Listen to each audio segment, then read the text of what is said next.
Aula Pública de hoje discute as privatizações. Neste programa, gravado no campus Vila Olímpia da Universidade Anhembi Morumbi, quem fala sobre o assunto é o economista Luiz Gonzaga Beluso. Professor aposentado da Unicamp, Beluso foi consultor de economia da Presidência da República durante o governo Lula.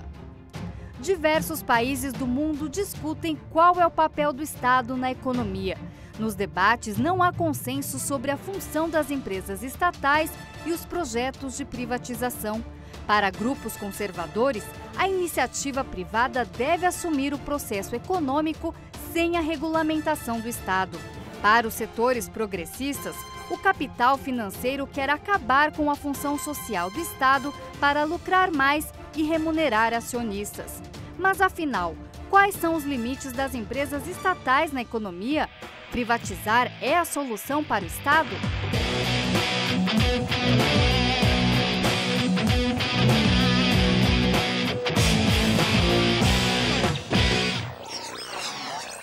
O Brasil foi o país que teve a indústria mais avançada entre os países em desenvolvimento até os anos 80.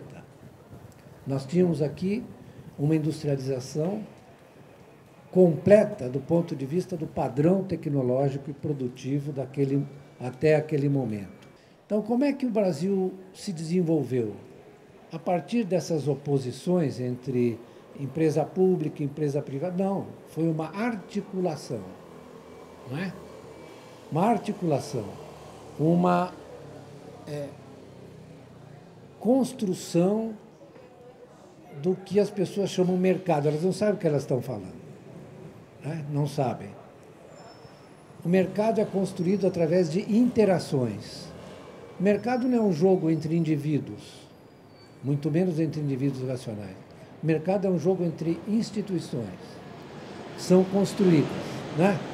A começar, não há nenhuma possibilidade do mercado se constituir, a não ser que o Estado garanta os contratos, a execução dos contratos. Você fez o contrato, você é obrigado a cumpri-lo. Mas não é só isso. Ao longo dos anos, e isso não é só verdade para a industrialização brasileira ou para o crescimento do Brasil, o Estado se incumbiu de desenvolver algumas atividades que são próprias dele, que são os monopólios naturais. Por exemplo, água e esgoto sempre foi monopólio do Estado. As ferrovias, durante muitos anos, foram monopólio do Estado. Estradas, a logística, o Estado tem que participar disso, para que o setor privado possa se desenvolver. Por exemplo, hoje em dia, no dia de hoje, quando você olha o iPad, isso aí que eu estava com isso na mão, o iPad, o pessoal fala, isso é uma invenção do, Steve Jobs. Só que as pesquisas originais do iPad, as básicas, foram feitas por quem? Pelo sistema de inovação americano, que está concentrado aonde? No setor aeroespacial e no setor militar. Então, tem toda, digamos, uma infraestrutura que o Estado construiu. E vários países fizeram isso de maneira, essa articulação Estado-setor privado, Não vou falar da Alemanha, não vou falar do Japão, não vou falar do próprio Estados Unidos. Pouca gente sabe que, ao longo do século XIX, os Estados Unidos desenvolveram uma articulação Estado-setor privado que favoreceu as duas dimensões da vida econômica. Então, voltando ao Brasil, como é que o Brasil promoveu o seu desenvolvimento? As pessoas ficam falando, às vezes alguns extremamente nacionalistas e simplistas, dizem, foi com a empresa nacional e o Estado. Não, foi com a empresa nacional, a empresa estrangeira e o Estado brasileiro. Vou dar um exemplo. Juscelino fez um plano chamado Plano de Metas. Plano de Metas, ele tinha o objetivo de completar a industrialização brasileira. Então, por exemplo, ele trouxe a indústria automobilística, trouxe a indústria de bens de capital, Mas, conjuntamente, ele tinha um plano de infraestrutura que era executado por quem? Quem executava? Eletrobras, Petrobras em menor, naquela ocasião, em menor escala, né? Já tinha as empresas de telefonia que encomendavam equipamentos para o setor privado. Então, havia uma articulação empresa pública e empresa privada. E isso foi articulado e impulsionado ainda mais pelos militares. Então, eu fui um assessor do Dr. Ulisses Guimarães durante 20 anos e briguei contra o regime militar. Porém, a gente tem que reconhecer que eles não abandonaram o projeto de industrialização do Brasil. Quero dizer isso para vocês que é importante, porque a gente não pode ser maniqueísta. Nós temos que ser muito precisos nas nossas apreciações, né? Então, eles mantiveram isso, né? E avançaram a industrialização brasileira. Avançaram até o ponto que, nos anos 80, nós chegamos a ser o país mais industrializado. A privatização que eles estão promovendo vai acabar de desarticular esse sistema de coordenação da economia brasileira. Eu não sei se vocês, só para terminar, tiveram a oportunidade de ler ou de tomar conhecimento do discurso agora do 19º Congresso do Partido Comunista Chinês, que é um partido comunista mais ou menos, que a China, você não sabe se é um capitalismo de Estado ou se é um socialismo de mercado, há dúvidas. Você está com dúvidas? Você está com a mão no queixo, assim, imagino que você esteja com dúvida. Quem está com a mão no queixo, né, é o pensador, não está com a mão no queixo? Tá? Então, eu tenho dúvidas se o que é. Então, o que disse o Xi Jinping, né? Que é o presidente da China. O que ele disse? Diz o seguinte: a China vai seguir o seu caminho do socialismo chinês. E a China é um sucesso absoluto, né? Sob qualquer ponto de vista. Da industrialização assim nem se fala. O que ele disse? Eu vou estimular a empresa privada, a inovação, e, ao mesmo tempo, vou fortalecer as empresas estatais, porque ele sabe da interação entre elas. Então, essas fórmulas, assim, vamos privatizar, isso só pode caber na cabeça do Michel Temer. Agora, Luiz Gonzaga Beluso responde à pergunta da correspondente de Ópera Mundi. Carlos Menem governou a Argentina entre 1989 e 1999. Durante os primeiros anos de seu governo, implementou um processo radical e rápido de privatizações. Quase sem nenhum debate público, privatizou serviços domiciliares, mas também exploração de petróleo e gás natural. Apesar de haver prometido uma saída duradoura para a crise que assolava o país no final dos anos 80, em 2001, 2 anos depois do fim de seu governo, a Argentina voltou a entrar em moratória e uma nova crise econômica e social estourou no país. O que podemos aprender da experiência argentina e de que maneira podemos compará-la com o processo privatizador que pretende se implementar no Brasil hoje? Os anos 90 foram marcados no Brasil e na Argentina por processos inflacionários muito agudos e violentos. Os bancarizados estavam protegidos pela indexação. Você corrigia os seus saldos monetários pela inflação. Agora, a maior parte da população não conseguia chegar até o fim do mês com o salário.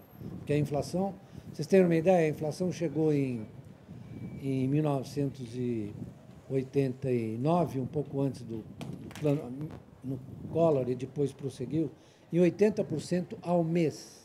O consenso de Washington dizia o seguinte, que tudo aquilo que tinha acontecido é por conta de uma gestão equivocada da economia, que você precisava privatizar, abrir a economia e abrir no sentido da abertura comercial e da abertura financeira.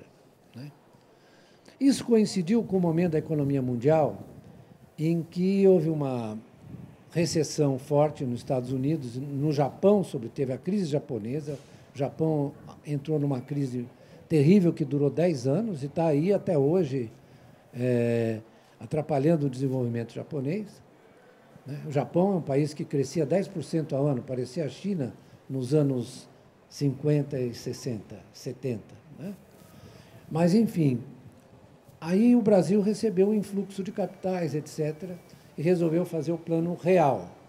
Como é que ele fez o Plano Real? Ele fez o Plano Real com 40 bilhões de reservas, que o Brasil está com 80% de inflação. Mas isso permitiu que você dissesse, olha, eu vou dizer para vocês que eu desconto todos os reais que foram apresentados no Banco Central, eu transformo em dólar. Então, era preciso privatizar. Né?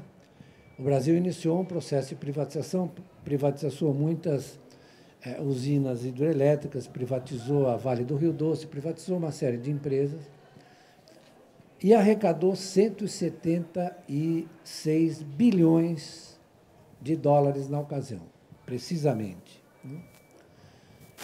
Então, qual era a ideia? Com esse dinheiro, nós íamos acertar a situação fiscal. Quando foi feito o Plano Real, foi em junho de 94, quando foi feito o Plano Real, a dívida pública brasileira era de 30% do PIB.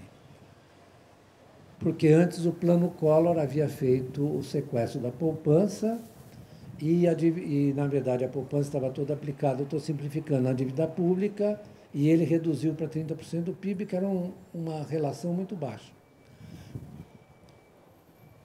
Qual era a ideia? Que a privatização de 170 bilhões facilitasse uma gestão fiscal responsável, etc. Só o seguinte, quando você fez a ancoragem do real no dólar, você começou a valorizar a moeda brasileira. Essa é uma das raízes da desindustrialização.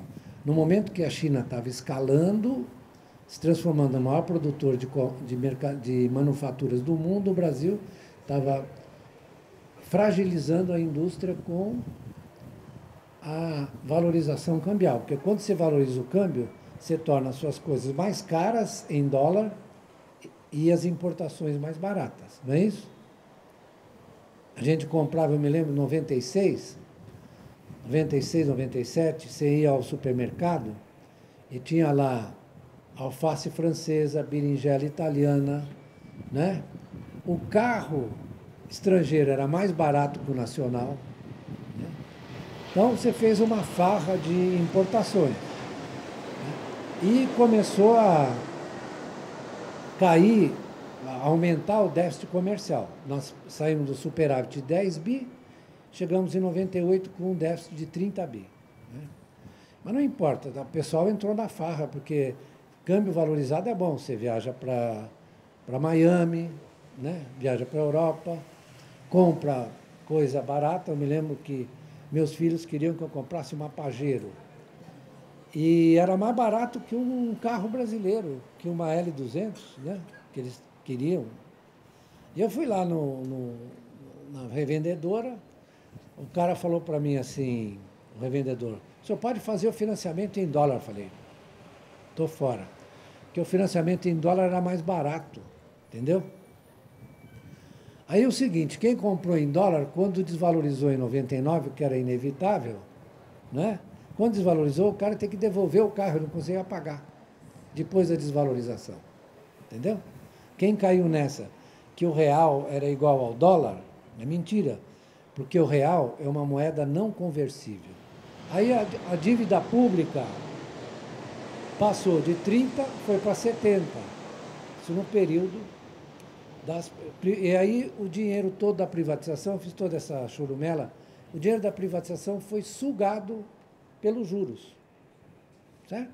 Os juros sugaram o dinheiro da privatização, sumiu, certo? Então, aquela ideia de que a privatização ia ajudar a estabilizar as finanças públicas não é verdade, né? Por quê? Porque você tem um problema. Estava falando da moeda brasileira. O pessoal diz, o juro brasileiro é muito alto. Sabe por que o juro brasileiro é muito alto? Eu vou simplificar. Porque quando você faz uma abertura financeira, você faz arbitragem entre a moeda estrangeira e a moeda nacional. O cara que entra aqui, o que ele faz? Eu vou ficar em real. O real é uma moeda não conversível. Então, o risco Brasil é muito maior que o risco de você estar aplicado num título americano. Então, ele cobra um prêmio em cima da taxa de juros internacional, né? Então, toda vez que há um movimento, quando tem um movimento de entrada de capitais, nossa taxa de juros ela cai mais devagar e o câmbio se valoriza. Então, imagina que coisa boa. Eu entro com 100 dólares aqui, eu capturo a taxa de juros de 5% real, né, o que está agora, digamos no mínimo, e ainda valoriza a moeda, então eu ganho da taxa de juros na valorização. Melhor que isso, só 2 disso, né? Então, quando, na verdade, ocorre qualquer incidente, por exemplo, sobe a taxa de juros americana, nós estamos correndo esse risco agora. O que acontece? O pessoal dá no pé, certo? Correm para os títulos americanos. E aí, para você segurar o negócio aqui, o que você faz? Sobe a taxa de juros para tentar segurar o capital que está saindo. Mas os caras não... Quando você sobe, você dá um sinal. É o seguinte, é porque a coisa ferrou mesmo, então o cara vai embora. Eu assisti esse episódio várias vezes. Então, eu quero dizer o seguinte, a ideia de que a privatização nos anos 90 ia resolver o problema fiscal do Brasil e da Argentina não foi bem sucedida, sinto muito. Os dados indicam isso, não é a minha opinião.